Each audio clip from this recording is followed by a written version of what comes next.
네, 대혼돈 여당.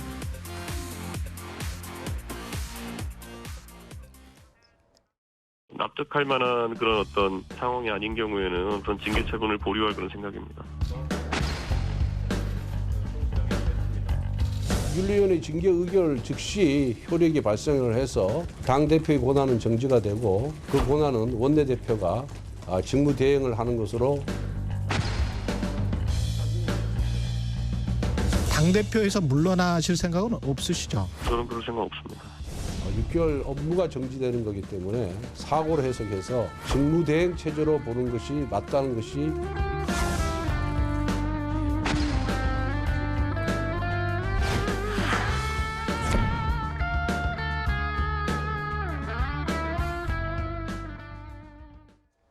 네, 방금 영상 보셨듯이 현직 여당 대표가 6개월 동안 당원권을 박탈당하는 정당사 초유의 일이 발생했습니다. 당장 이준석 대표 징계에 불복하면서 대표직을 고수하겠다는 입장인 반면 권성동 원내대표 당헌 29조에 따라서 원내대표인 자신이 대표 직무를 대행할 것이다. 이렇게 밝히고 있습니다. 보시면 이렇게 둘의 의견이 굉장히 다르고요. 그러게요. 이 대표는 대표 권한으로 자신 징계를 보류할 수 있다. 이렇게 얘기하고 있고 권 원내대표는 윤리 징계 결정되면 바로 실행되는 거다. 이렇게 맞서고 있는데요. 박성규 의원님, 네. 누구 말이 맞는 겁니까?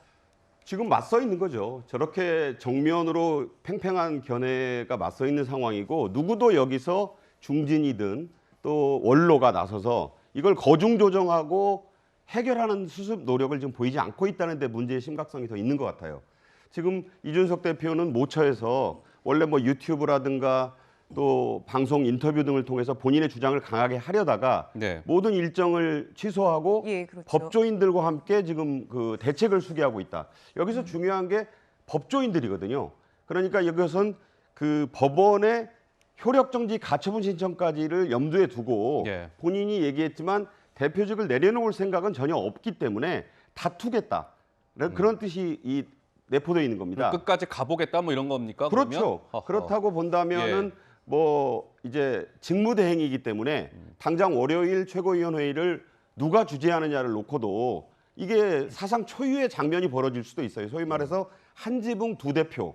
그러니까 나는 이 직무대행직을 인정할 수 없다고 이 대표가 주장할 수 있는 것이고요.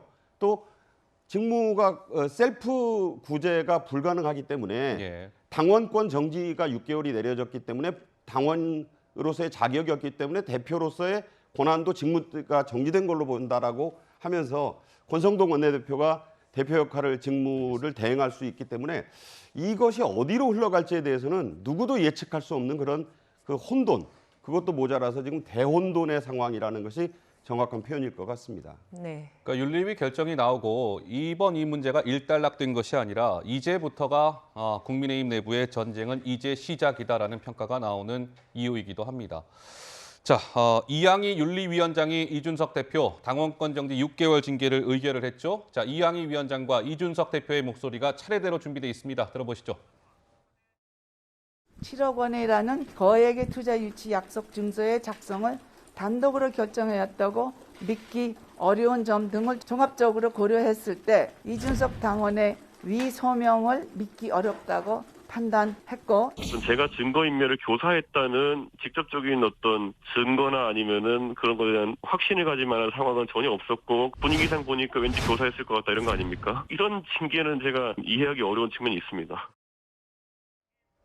그러니까 최 교수님, 네. 이번에 윤리위는 이준석 대표가 실제로 성접대를 받았는지 이걸 판단한 것이 아니라 그러니까 뭐 성접대 이런 의혹을 무마하기 위해서 김철근 정무실장을 통해서 저 7억 원 투자 각서를 쓰는데 관여했는지 이것에 대한 것이고 저런 논란과 더불어서 이준석 대표가 품위 유지 의무를 위반한 것인지를 판단한 거 아니겠습니까? 그렇죠. 맞습니까? 네, 맞습니다. 그 문제인데요. 네. 이제 문제는 본인은 이제 증거가 없다고 얘기를 하는데 그러니까요. 네. 상식적인 선에서 보면 지금 현재 윤리위원회가 할 수 있는 역할을 봐야 돼요. 윤리위원회 수사기관이 아니에요. 강제 수사를 할 수가 없어요.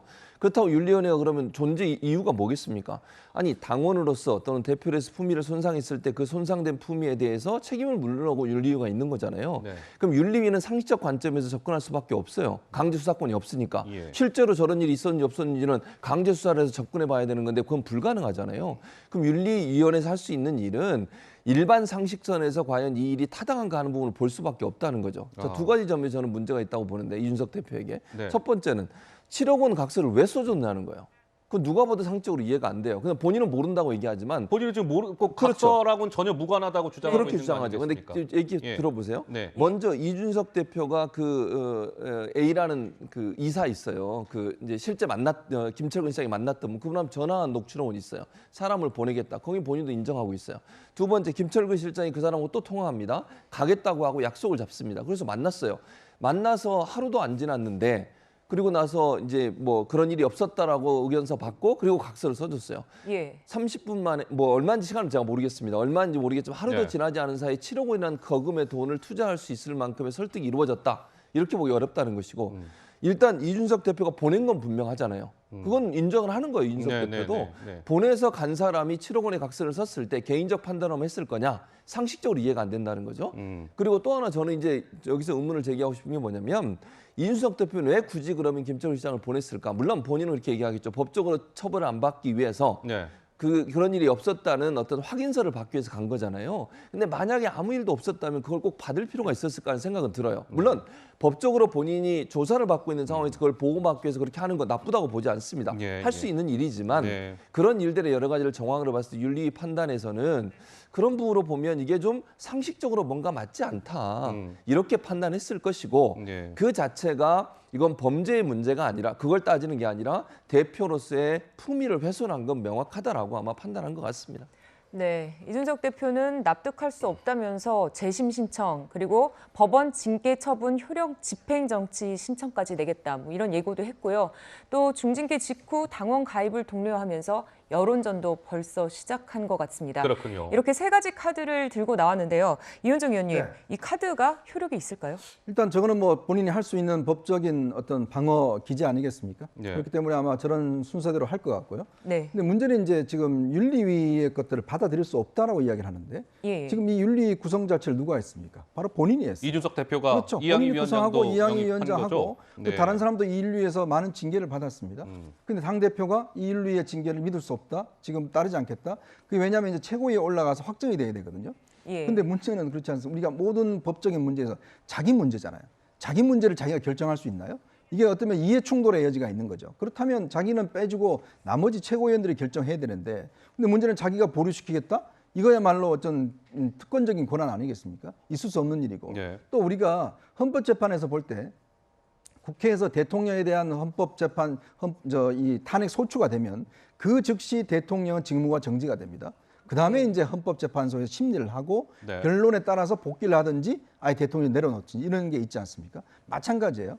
지난번 김순례 최고위원 같은 경우도 당원권 정지 3개월을 받았습니다. 그때 5.18 망언 등으로 네네. 해서 그리고 3개월 뒤에 다시 복귀를 했습니다. 예. 마찬가지예요. 그러니까 지금 이준석 대표도 6개월 뒤에 복귀하면 돼요.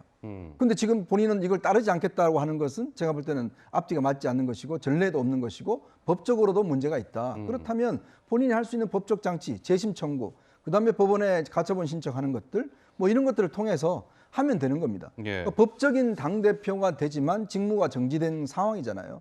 그렇다면 본인이 정말 그 결백하다 그러면 6개월 뒤에 복귀를 하면 되는 거예요. 복귀하면 된다. 근데 문제는 지금 이걸 따를 수 없다라고 이야기를 하면 또 다른 저는 굉장히 큰 분란이 있을 수밖에 없다 이런 네. 생각이 듭니다. 네. 자, 그 이준석 대표 이번 윤리위 징계를 하루 앞두고요. 현재 가장 아주 신이 난 분들은 윤핵관이다 이런 말을 했습니다. 자신의 이게 징계 뒤에는 윤핵관이 있다 이렇게 주장을 한 것이죠. 그 목소리도 듣고 오시겠습니다. 지금 윤리위 해가지고 당에서 제일 신난 분들이 누군 것 같으세요? 가장 신난 분들은 소위 윤핵관으로 분류되는 분들인 것 같아요. 그러니까 배 떨어지니까 완전히 까마귀들이 합창하고 있는 그런 상황이죠 지금. 윤핵관이라고 지칭되는 사람들은 익명의 그 뒤에 숨어가지고 당내 분란 일으키는 분들이고 번호판 다 숨기고 남의 번호판 달아가지고 무책임하게 운전하시는 분들처럼 좀 대포차같이 정치를 하고 계신 겁니다.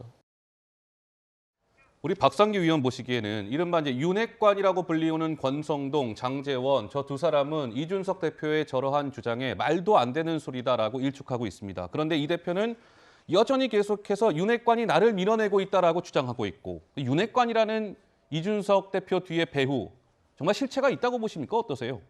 실체가 있다라기보다는 본인의 정치적인 구호일 가능성이 굉장히 큽니다. 네. 이준석 대표 입장에서는. 그런데 중요한 것은요. 장제원 의원과 권성동 원내대표가 원조로서의 윤핵관인 건 맞지만 입장에 미묘한 차이가 있어요.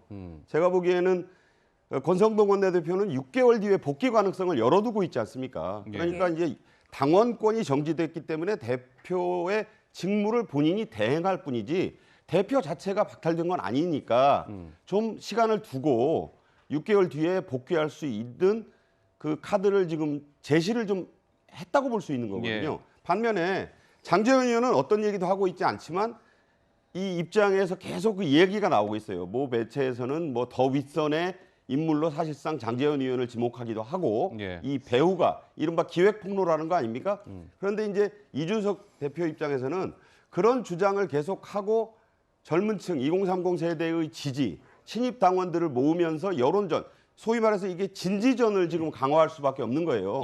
참호 전투를 하면서 본인의 정당성, 내가 실체도 없이 그러니까 사법적인 경찰의 수사, 판단이 내려지기도 전에 윤리위가 어떤 판단을 했다. 합리적인 어떤 의심을 했다. 이런 것만으로 내가 대표의 권한을 내려놓을 수 있느냐. 이런 그 주장을 할 수밖에 없는 것이기 때문에 권성동 의원과 원내대표와 장제원 의원 사이에서는 미묘한 그 차이가 결이 좀 다르다고 저는 생각을 합니다. 네. 그런데 지금 와서 또 보면요. 이 대표의 얘기처럼 또 윤 대통령이 직접 이 대표에게 소개했던 박성민 의원의 비서실장, 박성민 의원, 이 비서실장이 사퇴를 했고요. 또 이어서 배현진 최고위원이 최고위 보이콧을 했고 이런 일련의 과정이 또 수순대로 된 것이 아니냐 이런 분석도 나오고 있습니다. 그 모습 영상으로 직접 보시죠. 이준석 대표 징계 등 당내 갈등이 좀 심한 상황인데요. 그 부분에 대해서는 대통령이 언급할 사안이 아니에요.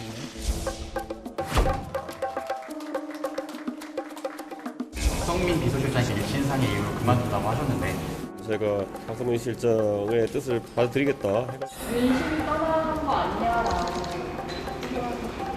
뭐 그런 해석은 가능하겠지만 박성민 의원과의 대화에서 뭐 그런 내용은 없었습니다. 그렇게 말하면 안 되나? 아니 워낙 유출시킨 거잖아요. 뭘 유출시킵니까? 본인이 얘기 제일 많이 하셨어요, 여태까지. 내 얘기를 내가 유출했다고?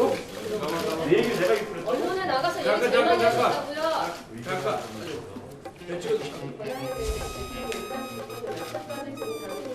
선거 기간 동안에 목이 상해가지고 정말 스테로이드 먹어가면서 몸이 부어가지고 여기저기서 왜 이렇게 살이 쪘냐고 놀림까지 받아가면서 선거 뛰었던 그 시기 동안에도 정말 누군가는 선거 이기는 것 외에 다른 것들을 좀 생각하고 있었나 봅니다.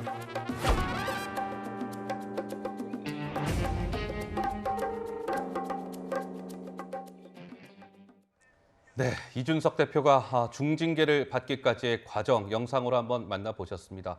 당장 이준석 대표의 징계가 결정이 되자 이 권성동 원내대표는 익명으로 인터뷰를 하지 말아라 이렇게 요청을 했고요. 이준석 대표 측 김용태 최고위원은 윤리위원회의 쿠데타다 이렇게 반발하고 나섰습니다. 이어서 영상 보시죠. 과도한 해석과 거친 표현을 자제해 주시길 바랍니다. 특히 익명 인터뷰는 절대 하지 말자는 부탁도 드립니다. 윤리위가 당원과 국민이 뽑은 당권에 대해 쿠데타를 일으켰다고 봅니다. 반란군은 토벌해야 된다고 생각되고요. 당의 대표는 의혹만으로 징계를 한다? 이거는 저는 명백하게 윤리위의 정치 개입이라는 것을 방증하는 것이라고 저는 생각합니다. 네, 당내에서도 이렇게 의견이 엇갈리고 있는 그런 상황입니다. 그런데 이런 상황을 봤을 때는 여당 내홍이 또 쉽게 수그러들진 않아 보이는데요. 최진봉 교수님은 어떻게 보십니까? 그러니까 지금 쉽지 않죠. 사실은 더 확대된 가능성이 있다고 봐요. 그러니까요. 이준석 대표가 뭐 예. 절대로 받아들일 수 없다는 상황이고 네네. 당내 의견이 이렇게 분란이 일어나게 되면 결국 이제 이준석 대표 입장에서는 뭔가 자꾸 문제를 일으킬 거예요. 제 생각은 그렇습니다. 왜냐하면 그래야 본인한테 집중이 되거든요. 그러니까 이런 거거든요. 상대방이 뭔가 얻으려면 상대방을 계속 괴롭히는 방법밖에 없어요.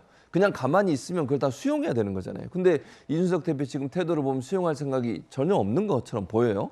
그럼 상대를 계속 괴롭혀서 상대가 너무 힘들고 또 여론에 안 좋은 영향을 미칠까 봐 걱정이 돼서 뭔가를 내놓도록 만들어야 돼요. 그런 과정을 통해서 본인이 대표 자리에서 물러나지 않고 끝까지 버티겠다는 생각으로 들려져서 제가 볼 때는 앞으로도 이 문제가 계속 문제가 될 겁니다. 그러니까요. 이준석 대표가 예를 들면 뭐 이제 월요일날 최고위원회 출석하겠다고 올 수도 있는 것이고요. 본인이 거기서 뭐 회의 주재하겠다고 또 뭐라고 얘기할 수도 있을 것이고요.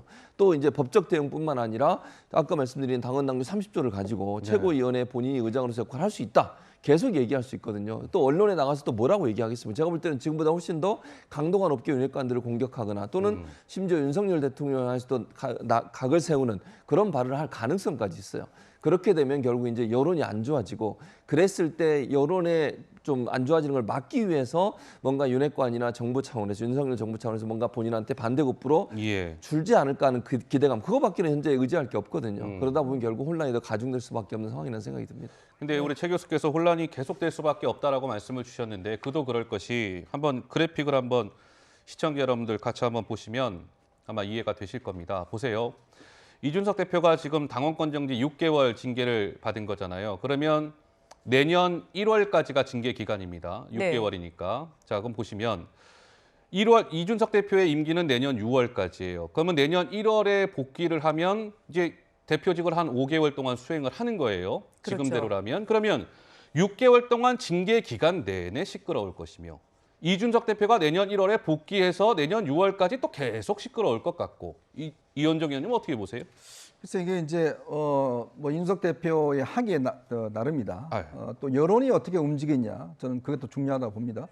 왜냐하면 이제 윤석 대표가 정말 당을 위한다 그러면 당연히 제가 볼 때는 이 징계를 일단 받아들이 수용을 하고 그리고 이제 본인의 어떤 결백을 경찰 수사나 이걸 통해서 밝히면서 사실 이제 본인의 어떤 그걸 하면 다시 복귀할 수 있는 정치적으로 보면요. 저는 굉장히 큰 시련일 수도 있지만 또 한 번을 보면 굉장히 중요한 기회일 수도 있다는 생각이 들어요. 기회일 수도 있다. 왜냐하면 지금 이준석 대표가 아무것도 안 했는데 지금 이 사람들이 공격을 하겠습니까? 그러니까 본인이 그동안 해온 게 있잖아요.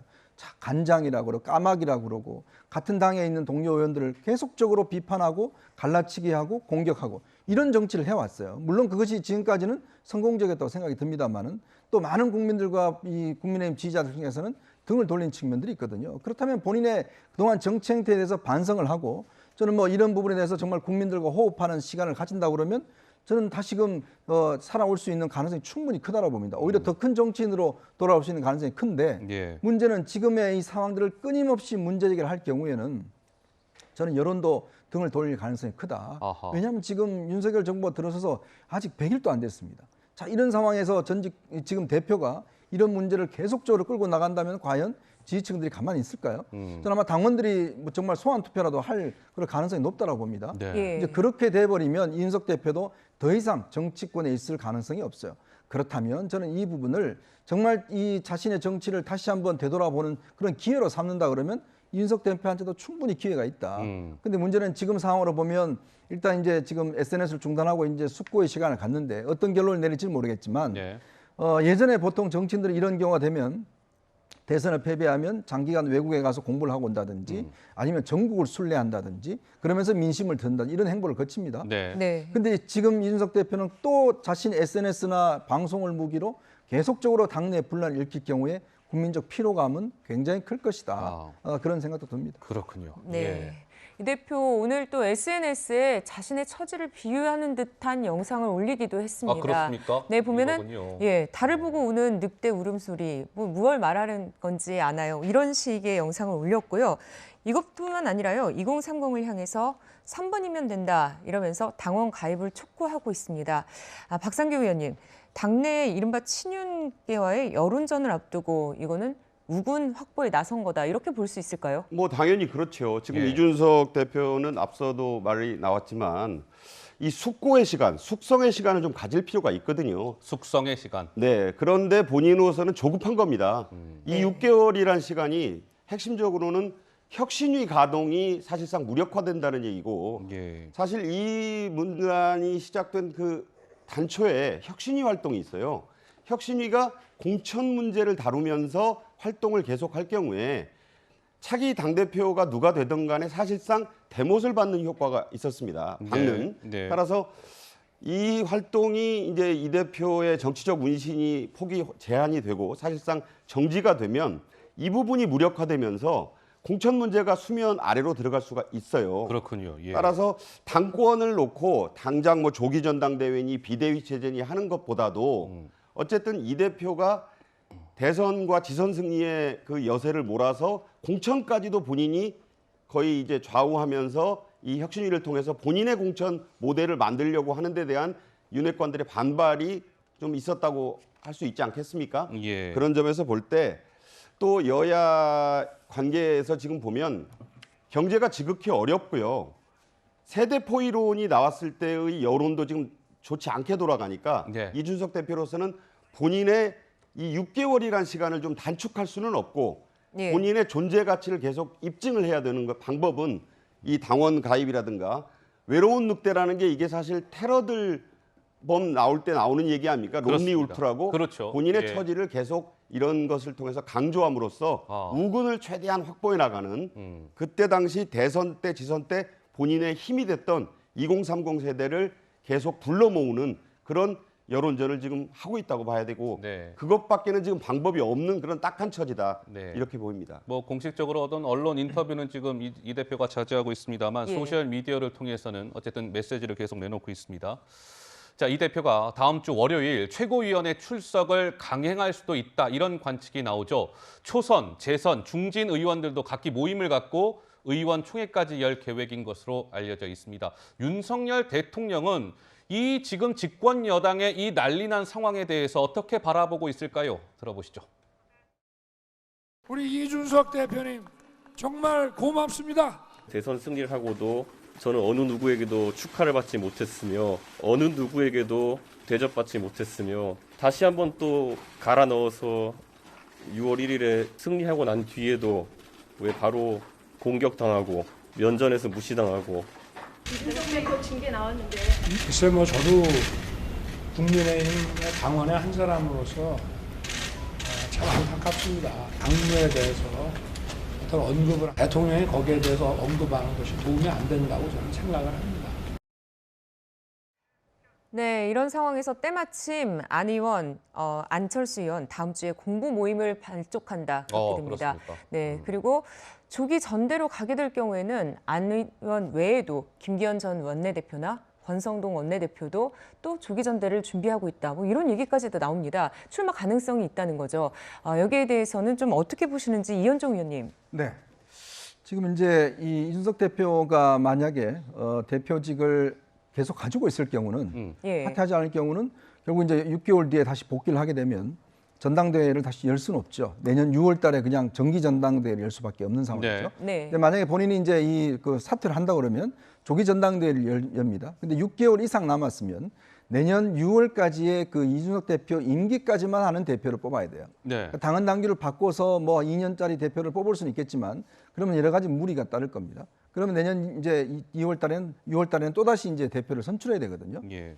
저는 지금에서 어떤 이 문제를 풀어가는 게 결국 이제 이준석 대표가 어떻게 결정하냐에 따라 달려 있고 만약에 사퇴를 한다 그러면 저는 윤핵관들이 전면에 나서면 안 된다는 생각이 들어요. 아하. 왜냐하면 그거는 바로 이준석 대표가 바로 타켓을 했던 부분이에요. 봐라, 나를 쫓아내고 난 다음에 당신들이 주도권을 잡는 거 아니냐. 이런 식의 국민적인 하면 아마 여론도 그렇게 좋지 않을 겁니다. 네. 결국은 저는 이번 그 전당대를 한다 그러면 결국 당내에 좀 더 중도적인 분들이 당을 어떤 면에서 보면 좀 대표를 해서 당을 추스리는 것이 저는 합리적인 방법이라고 생각이 들어요. 네. 그래야지만 이준석 대표도 본인도 공격하기가 어려울 겁니다.